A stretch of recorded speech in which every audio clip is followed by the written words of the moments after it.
সাদকাতুল ফিতর এটা ওয়াজিব, এটা অবশ্যই দিতে হবে। এটা সাদকাতুল ফিতর কেন? আল্লাহ পাক রব্বুল আলামিন তার হাবিবের মাধ্যমে জানায় দেন যে আমার বান্দা পুরো রমাদান মাস রোজা রেখেছে, রমাদানে অনেক ভুল ত্রুটি হয়েছে, কথা বলেন ঠিক কিনা? রমাদানে মিথ্যা কথা বলা ছিল সবথেকে বড় কবিরা গুনাহ, কিন্তু দেখা যায় অনিচ্ছাকৃত ভাবেই আমাদের জবান থেকে মিথ্যা বের হয়ে গেছে, কথা বলেন ঠিক কিনা? অনিচ্ছাকৃত ভাবেই অনেকের গীবত আমি করে ফেলেছি, অনিচ্ছাকৃত ভাবেই অনেকে চগলখড়ি করে ফেলেছি, অনিচ্ছাকৃত ভাবেই অনেক মানুষকে আমি কষ্ট দিয়েছি। আমার কাছে তো মনে হয় এটার পরিপূর্ণ বিপরীত। আমরা মনে হয় অনিচ্ছাকৃত ভাবেই সত্য বলে ফেলি, আর বাকি সবই তো আমরা মিথ্যা কথা বলি, কথা বলেন ঠিক কিনা? আমাদের মুখে সত্য বেশি না মিথ্যা বেশি? কথা বলেন, সত্য বেশি না মিথ্যা বেশি? মিথ্যা বেশি। আমাদের মুখে সত্য খুব কম, মিথ্যা কথা বলার মানুষ খুব বেশি। আমরা যা বলি বেশিরভাগ মিথ্যা কথাই বলি। দিনে যদি আমরা 100 কথা বলি, এর থেকে আমরা 95টা মিথ্যা কথা বলি, 5টা হয়তো অনিচ্ছাকৃত ভাবে হয়তো সেটা সত্য বের হয়ে যায়। কিন্তু যে মিথ্যা বলা সব থেকে বড় কবিরা গুনাহ, এটা আমরা রমাদানে রোজা রেখেও করে ফেলেছি। যাই হোক, সবাই ভালো মানুষ, আল্লাহওয়ালা মানুষ, অনিচ্ছাকৃত ভাবেই আমাদের গুনাহ হয়ে গিয়েছে। আল্লাহ রাসূল সাল্লাল্লাহু আলাইহি ওয়াসাল্লাম বলেন, হে আমার উম্মত, তুমি যদি সাদকাতুল ফিতর আদায় করো, তাহলে রমাদানে তোমার যে ভুল ত্রুটিগুলো হয়ে গিয়েছে আল্লাহ সেই ভুল ত্রুটিগুলো মাফ করে দিবেন। সুবহানাল্লাহ। এটা হলো সর্বপ্রথম ফজিলত। এজন্য সাদকাতুল ফিতর আদায় করবো ইনশাআল্লাহ, সবাই আদায় করো। পরিবারে কয়জন, পরিবারের লোক সদস্য সংখ্যা কতজন, হিসাব করে করে আমরা সাদকাতুল ফিতর আদায় করব। সাদকাতুল ফিতর এটার সর্বনিম্ন পরিমাণ হলো 110 টাকা। কত টাকা? 110 টাকা। আর সর্বোচ্চ হলো কি 2805 টাকা। 2805 টাকা। যাই হোক, এটা বিভিন্ন তরিকা আছে, গমের তরিকা আছে, তারপর আপনার কিসমিস আছে, তরিকার হিসাবে ভিন্ন ভিন্ন। তো সর্বনিম্ন মানে এটা আল্লাহ তাআলা, আল্লাহ রাসূল সাল্লাল্লাহু আলাইহি ওয়াসাল্লাম তো বলেছেন। এখন আপনার যতটুকু আল্লাহ আপনাকে তৌফিক দিয়েছেন, আপনার তৌফিক আছে 2800 টাকা করে সদকা করার, সাদকাতুল ফিতর আদায় করা। আল্লাহ আপনাকে কোটি কোটি টাকার মালিক বানাইছে। এখন যদি আপনি 110 টাকার সাদকাতুল ফিতর আদায় করেন, তাহলে কি এটা ইনসাফ হলো না বেইনসাফি হলো? কথা বলেন, বেইনসাফি না ইনসাফি? বেইনসাফি। যাকে আল্লাহ পাক রব্বুল আলামিন কিছু দিয়েছেন, হয়তো সে দিতে পারে, আল্লাহ পাক তো আপনাকে দিয়েছেন, আপনার গাড়ি আছে, বাড়ি আছে, সবই আছে, আপনি কি জন্য 105 টাকার 110 টাকার সাদকাতুল ফিতর দিবেন? কেন আপনি 110 টাকার সাদকাতুল ফিতর দিবেন? এটা আপনি আপনার উপর বেইনসাফি করলেন। এজন্য যাকে আল্লাহ পাক যতটুকু তৌফিক দিয়েছেন, আপনি জানেন আল্লাহ আপনাকে 50 লাখ টাকার মালিক বানাইছে, আপনি মধ্যমটা দেন 510 টাকা, 500 টাকা করে হিসাব করে দিয়ে দেন, 1000 টাকা করে হিসাব করে দিয়ে দেন, সমস্যা কি? আল্লাহ পাক তো আরো দিবেন। আল্লাহ পাক তো বলেছেন, তুমি আমাকে 1 দিবে, আমি আল্লাহ রমাদানে 70 দিব তোমাকে। সুবহানাল্লাহ। কথা বলেন ঠিক কিনা? এই কথা বিশ্বাস হয়? অবশ্যই হতে হবে। বিশ্বাস যদি না হয় তাহলে আমাদের ঈমান নাই। কারণ এটি সরাসরি কোরআনে কারীমের আয়াত। আল্লাহ বলেছেন, মান জাআ বিল হাসানাতি ফালাহু আশরু আমসালিহা। তুমি আমাকে 1 দিবে, আমি তোমাকে 10 দিব। সুবহানাল্লাহ। আর রাসূল বলেছেন, রমাদানের সে 70 পাবে। এজন্য আমরা দিব তো ইনশাআল্লাহ। জুমাতুল বিদা আমাদের মসজিদ আলহামদুলিল্লাহ, যেহেতু রমাদানের শেষ জুমা, এটা আমরা আল্লাহর ঘর মসজিদে বেশি বেশি দান করি। রমাদানের প্রথম জুমায় যতটুকু দান করেছি, দ্বিতীয় জুমায় যতটুকু দান করেছি, তৃতীয় জুমায় যতটুকু দান করেছি, সব থেকে বেশি এই জুমাতে দান করব। কারণ এর পরের যে জুমা সেটা কিন্তু আর রমাদানে না। কথা বলেন ঠিক কি না? এর পরের জুমা তো আর রমাদানে না, এটাই রমাদানের শেষ জুমা। এজন্য মন ভরে মন খুলে আল্লাহকে দিবেন, আল্লাহ আপনাকে সারা বছর দিবে। সুবহানাল্লাহ। আমরা এখনো যারা যাকাত আদায় করি নাই, আলহামদুলিল্লাহ আমাদের এই সাততারা মসজিদের সাথে মাদ্রাসা আছে। আমি সকলের কাছে বলেছিলাম আলহামদুলিল্লাহ আমাদের এখানে মাদ্রাসা, হেফজ বিভাগ, নুরানি বিভাগ এবং সাথে বাংলা ও ইংলিশও থাকবে। আমরা আমাদের সন্তানদেরকে দিব ইনশাআল্লাহ। আপনি যদি আপনার সন্তানকে আন্তর্জাতিক মানের কোরআনের হাফেজ বানাইতে চান, আপনি যদি আপনার সন্তানকে দক্ষ একজন কোরআনের হাফেজ বানাইতে চান, তাহলে ইনশাআল্লাহ আমাদের অত্র প্রতিষ্ঠানে দিতে পারেন। পরিচালক থেকে শুরু করে নিয়ে সকলেই আলহামদুলিল্লাহ আন্তর্জাতিক মানের হাফেজ এবং তারা যোগ্য ব্যক্তি। তারা আমাদের হাফেজ সাহেব যিনি আছেন তিনিও অনেক যোগ্য মানুষ। আমরা আমাদের সন্তানকে দিব তো ইনশাআল্লাহ। আল্লাহ তাআলা আমাদের সকলকে, প্রত্যেকের সন্তানকে কোরআনের হাফেজ হওয়ার তৌফিক দান করুন, আমিন। এটাই নাজাতের ওসিলা, এটাই নাজাতের ওসিলা। আপনার সন্তান আপনার জন্য কোরআনের কারীমের তেলাওয়াত করবে। দেখেন আজকে যাদের মা বাবা দুনিয়া থেকে চলে গিয়েছে, তাদের সন্তান কোরআন পড়তে পারে না, কোরআন পড়তে জানে না। এই রমাদান মাসেও কিন্তু তারা কোরআন শরীফও পড়তে পারে না। কথা বলেন ঠিক কি না? যারা কোরআন পড়তে পারে নাই, তারা তাদের মা বাবার জন্য কিছুই পাঠাইতে পারে নাই। আপনিও কি চান যে আপনার সন্তানকে আপনি কোরআনের হাফেজ না বানিয়ে, আলেম না বানিয়ে, রমাদান মাস আপনি চলে যাওয়ার পরে রমাদান মাস আপনার সন্তানের সামনে আসবে, আপনি খালি প্লেট নিয়ে থাকবেন, আপনার প্লেটটা ভরবে না? আপনি কি সেটা চান? কখনোই চান না। তো ইনশাআল্লাহ আমরা নিয়ত করে নিই, হয়তো আমাদের সন্তানকে দিব, না হলে নাতি পুতনি যা আছে আমাদের পরিবার পরিজনে আমাদের সন্তানদেরকে অত্র মাদ্রাসায় দিব ইনশাআল্লাহ। আমাদের মাদ্রাসায় আলহামদুলিল্লাহ অনেক এতিম অসহায় গরিব ছাত্ররা আছে। আমরা এখনো যারা যাকাত আদায় করি নাই, আমরা অত্র মাদ্রাসায় আমরা যাকাত আদায় করি। আল্লাহ পাক রব্বুল আলামিন আমাদের সকলকে যাকাত আদায় করার তৌফিক দান করুক, আমিন। 3 নাম্বার বিষয় হচ্ছে সাদকাতুল ফিতর আমরা আদায় করতে পারবো ইনশাআল্লাহ। এটা কার কাছে আদায় করব, কোথায় আদায় করব? যারা যাকাত খাওয়ার যোগ্য তারাই সাদকাতুল ফিতর খাওয়ার যোগ্য। কথা কি বুঝতে পেরেছেন? যারা যাকাত খেতে পারবে তারা সাদকাতুল ফিতরও খেতে পারবে। আর সাদকাতুল ফিতর কখন আদায় করতে হবে? ঈদের নামাজে যাওয়ার আগে আদায় করতে হবে। এরপরে যদি আপনি আদায় করেন তাহলে কিন্তু সাদকাতুল ফিতর আদায় হলো না। সাধারণ যেই দান করার ফজিলত সেটা আপনি পাবেন, কিন্তু সাদকাতুল ফিতরের যে একটা সওয়াব আলাদা রেখেছেন আল্লাহ তাআলা, সেই সওয়াব থেকে আপনি মাহরুম হয়ে যাবেন। এজন্য আমরা সবাই দান করব ইনশাআল্লাহ। সর্বপ্রথম এটার ফজিলত হলো রমাদানে যে ভুল ত্রুটিগুলো করেছেন, এই ভুল ত্রুটিগুলো আল্লাহ মাফ করে দিবেন।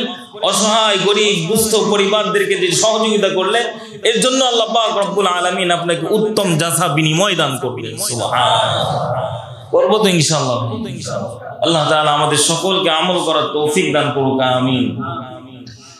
যেহেতু সামনে ঈদ আসতেছে, আমাদের সামনে ঈদের কয়েকটা গুরুত্বপূর্ণ বিষয় হলো, আমরা অবশ্যই ঈদের নামাজে সুন্নত তরিকা অনুযায়ী আমরা ঈদের নামাজে আসব।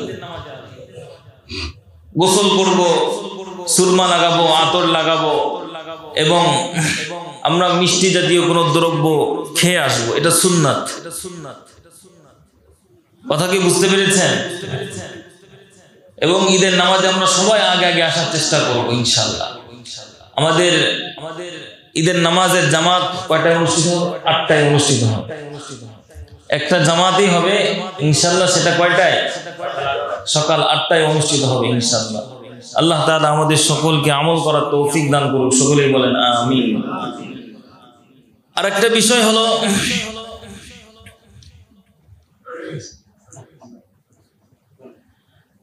বিষয় হলো, রমাদানে আমরা যে আমল বন্দেগী গুলো করেছি, এই আমল বন্দেগী গুলো আমরা অবশ্যই জারি রাখবো। এটা কি রাখবো? জারি রাখবো। কারণ আল্লাহ পাক রব্বুল আলামিন বলেন, ওয়া'বুদ রাব্বাকা হাত্তা ইয়াতিয়াকাল ইয়াকিন, বান্দা মৃত্যুর আগ পর্যন্ত তুমি আমার ইবাদত বন্দেগী করে যাও। মৃত্যুর আগ পর্যন্ত কতদিন? মৃত্যুর আগ পর্যন্ত ইবাদত বন্দেগী করে যাও। কারণ তার জীবনের সবথেকে গুরুত্বপূর্ণ বিষয় হলো জীবনের শেষ ফলাফল। জীবনের কি? শেষ ফলাফল। জীবনের শেষ ফলাফল হলো জীবনের সবথেকে বড় গুরুত্বপূর্ণ অধ্যায়। এটা আল্লাহ রাসূল সাল্লাল্লাহু আলাইহি ওয়াসাল্লাম বলেন, ইন্নামাল আ'মালু বিল খাওয়াতিম, শেষ আমলের উপর ভিত্তি করেই তার পরবর্তী কবরের জীবন, হাসরের জীবন, আখিরাতের জীবনের সবকিছুর ফাইনাল হবে। এই জন্য রমাদান মাস শেষ হয়ে যাওয়া মানে ইবাদত বন্দেগী শেষ হয়ে যাওয়া। রমাদানে যেভাবে 5 ওয়াক্ত নামাজ জামাতের সাথে পড়েছেন, রমাদান শেষ হওয়ার পরেও 5 ওয়াক্ত নামাজ জামাতের সাথে পড়বেন ইনশাআল্লাহ। পড়বো তো ইনশাআল্লাহ। আলহামদুলিল্লাহ, আমাদের মসজিদে তাকবীরুল আর একটা আমলের প্রতিযোগিতা করেছিলাম। আমরা যারা তাকবীরুল আমলের প্রতিযোগিতা অংশগ্রহণ করেছি, ইনশাআল্লাহুল আজিজ আল্লাহ পাক চাহে তো ঈদের দিন তাদেরকে পুরস্কৃত করা হবে। তারা যেন আমার সাথে দেখা করে। যারা পরিপূর্ণভাবে ফরম কি করেছেন? পূর্ণ করেছেন। নিয়েছে প্রায় 30-40 জনের মতো ফরম। যারা পূর্ণ করেছে তারা যেন আমার সাথে দেখা করে। আল্লাহ পাক রব্বুল আলামিন তো এদেরকে আখিরাতে পুরস্কৃত করবেনই। এদের প্রথম পুরস্কার হলো আল্লাহ পাক রব্বুল আলামিন তাদেরকে জাহান্নামের আগুন থেকে মুক্তি দিয়ে জান্নাত দান করবেন। সুবহানাল্লাহ। 2 নম্বর পুরস্কার হলো মুনাফিকের খাতা থেকে তাদের নামগুলো কেটে যাবে।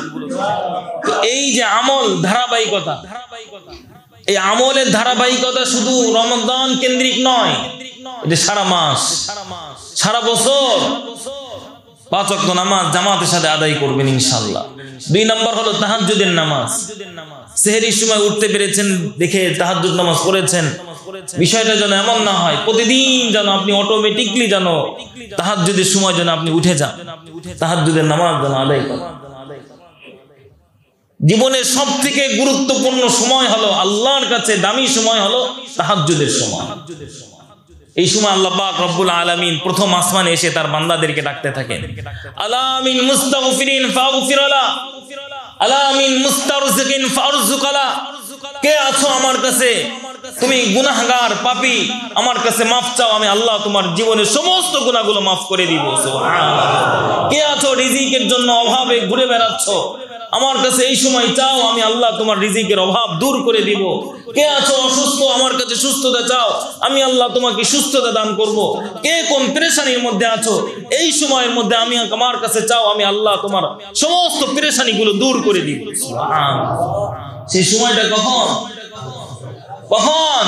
তাহাজ্জুদের সময়।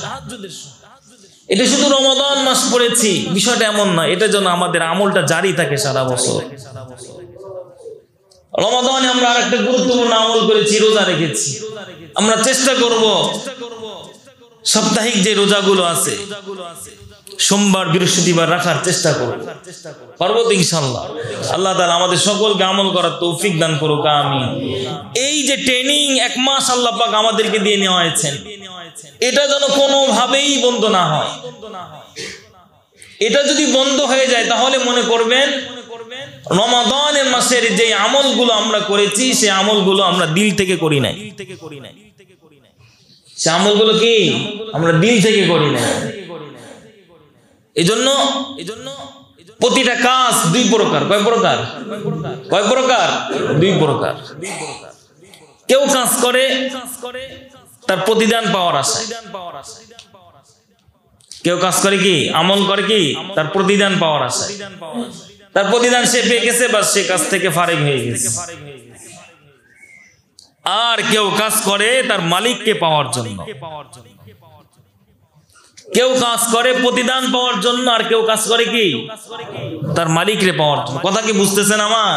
হ্যাঁ, এই কথাটুকু যে বুঝবে সে তার জীবনে সফলতা অর্জন করতে পারবে। দুইটা বিষয়, প্রত্যেকটা জিনিসের সাথে দুইটা বিষয় খাস, হোক সেটা দুনিয়াবি কেন্দ্রিক হোক, হোক সেটা আখিরাতের কেন্দ্রিক হোক। সে আমল করবে প্রতিদান পাওয়ার জন্য, তার প্রতিদান পেয়ে গেছে, সে আমল থেকে ফারেক হয়ে গেছে। আপনার কর্মচারী কিসের আশায় কাজ করতেছে? বেতন পাওয়ার জন্য। বেতন দিয়ে দিয়েছেন, বাস দায়িত্ব শেষ। আর কিছু কর্মচারী আছে আপনাকে পাওয়ার জন্য কাজ করতেছে। কথা কি বুঝতে পেরেছেন? হ্যাঁ, এই জন্যই আল্লাহ পাক রব্বুল আলামিন বলেন, কোরআনে কারীমের আয়াতে বলেন, ওয়ালিকুল্লিন দারাজাতুম মিম্মা আমিলু, ওয়ালিকুল্লিন দারাজাতুম মিম্মা আমিলু ওয়ালিয়ুওয়াফিয়াহুম আমালাহুম ওয়া হুম লা ইউজলামুন। প্রত্যেকের আমলের দরজাত ভিন্ন ভিন্ন, প্রত্যেকের আমলের দরজাত কি ভিন্ন ভিন্ন। কেন ভিন্ন ভিন্ন হইল? আপনিও রোজা রেখেছেন, আমিও রোজা রেখেছি, আপনিও সিজদা দিয়েছেন, আমিও সিজদা দিয়েছি, কিন্তু আপনার সিজদা ভিন্ন, আমার সিজদা ভিন্ন। কেন ভিন্ন হলো? ভিন্ন হওয়ার কারণ হলো ইন্নাল্লাহা লা ইয়ানজুরু ইলা সুওয়ারিকুম ওয়া আমওয়ালিকুম ওয়ালাকিন ইয়ানজুরু ইলা কুলুবিকুম ওয়া আ'মালিকুম। আল্লাহ পাক রব্বুল আলামিন তার বান্দার চেহারা দেখেন না। আমার বান্দার চেহারা কত সুন্দর, এটা দেখেন না। আল্লাহ পাক রব্বুল আলামিন তার বান্দার ধন সম্পদ দেখেন না। কে কত বেশি ধন সম্পদের মালিক এটা আল্লাহ দেখেন না। যদি আল্লাহ এটাই দেখতেন তাহলে ফিরআউন আর নমরুদ, হামান, কারুন, সাদ্দাতকে আল্লাহ পাক দেখতেন। কথা বলেন ঠিক কি না? সারা দুনিয়ার বাদশা ছিল ফিরআউন, এখন জাহান্নামের কীট হয়ে গেছে। আল্লাহ পাক ধন দৌলত দেখেন না, রাজত্ব দেখেন না। আল্লাহ পাক দেখেন ওয়ালাকি ইয়ানজুরু ইলা কুলুবিকুম ওয়া আ'মালিকুম। আল্লাহ পাক রব্বুল আলামিন প্রত্যেকটা বান্দার দিল দেখেন আর আমল দেখেন। সুবহানাল্লাহ। সে কতটুকু দিল থেকে আমলটা করলো, সে কতটুকু এই দিল থেকে আমলটা করলো। সে কি আমাকে পাওয়ার জন্য করছে, নাকি শুধু আমার প্রতিদানটা পেয়ে গেলেই তার এনাফ, আর কিচ্ছু লাগবে না? কথা কি বুঝতে পেরেছেন? যে আল্লাহকে পাওয়ার জন্য করেছে সে আমলটাকে জারি রাখবে, আর যে শুধু প্রতিদান পাওয়ার জন্য করছে, বাস রমাদান শেষ তো তার প্রতিদান পেয়ে যাবে। আল্লাহকে তো পাওয়া হলো, রমাদান তো দিয়েছেন আল্লাহকে পাওয়ার। কথা বলেন ঠিক কিনা ভাই? হ্যাঁ, আল্লাহকে পাওয়ার জন্য দিয়েছে। এই জন্যই দিলের মধ্যে তামান্না থাকতে হবে, দিলের মধ্যে এই পরিমাণ ভালোবাসা থাকতে হবে। আহারে রমাদান মাস শেষ হয়ে গেল, রমাদান মাস শেষ মানে খুশি না, রোজা শেষ হয়ে যাওয়া মানে খুশি না, তারাবি শেষ হয়ে যাওয়া মানে খুশি না। তো এটা তো কষ্টের বিষয়। মনের মধ্যে এরকম আফসোস থাকতে হবে, আহা রমাদানের রোজা যদি সারা বছর রাখতে পারতাম, যদি তারাবিটা সারা বছর পড়তে পারতাম, এরকম দান সদকা যদি সারা বছর করতে পারতাম। এই কথাগুলো কিসের? ভালোবাসা থেকে। আপনার দিল থাকবে 100%, কিন্তু আল্লাহ আপনাকে দিয়েছে 10%, কষ্ট দিয়েছেন। যদি আপনার দিল যদি 100% থাকে, 10% আল্লাহ কষ্ট নিয়েছেন, এই 10% কে আল্লাহ পাক 100% করে দিবেন। সুবহানাল্লাহ। আমার কথা কি বুঝতেছেন? জি। এটা দিল, এটা অনেক দামি, এটা অনেক গুরুত্বপূর্ণ, এটা অনেক কিছু, এটাই সব কিছু, এটা ছাড়া কিছু নাই। দুনিয়ার মানুষ যে আপনার কাছ থেকে ভালোবাসা চাই, সে মুখ থেকে চায় না, সে দিল থেকে চায়। কথা বলেন ঠিক কিনা? আপনার স্ত্রী, আপনার পিতামাতা, আপনার সন্তান মুখের ভালোবাসা চায় না, দিলের ভালোবাসা চায়। আল্লাহ আপনার কাছ থেকে মুখের ভালোবাসা চায় না, আল্লাহ আপনার কাছ থেকে দিলের ভালোবাসা চায়। আল্লাহ তুমি আমাদের সকলকে বুঝার তৌফিক দান করো। আমিন। এজন্য আল্লাহকে ভালোবাসবো মুখ থেকে না দিল থেকে?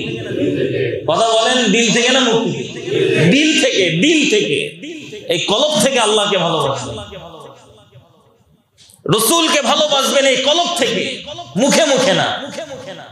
আরে মুখের ভালোবাসা তো আশেকে রাসূলুল্লাহ লেখে, বিশ্ব আশেকে রাসূল, ওটা তো মুখের ভালোবাসা, দাড়ি নাই, কিচ্ছু নাই, নামাজ কালাম নাই, কিচ্ছু নাই, শুধু আশেকে রাসূল। ওইরকম বললে হবে না, দিল থেকে আল্লাহকে, আল্লাহ রাসূলকে ভালোবাসতে।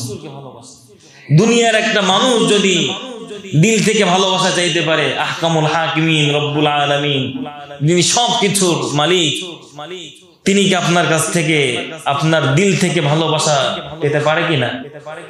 পারে কি পারে না?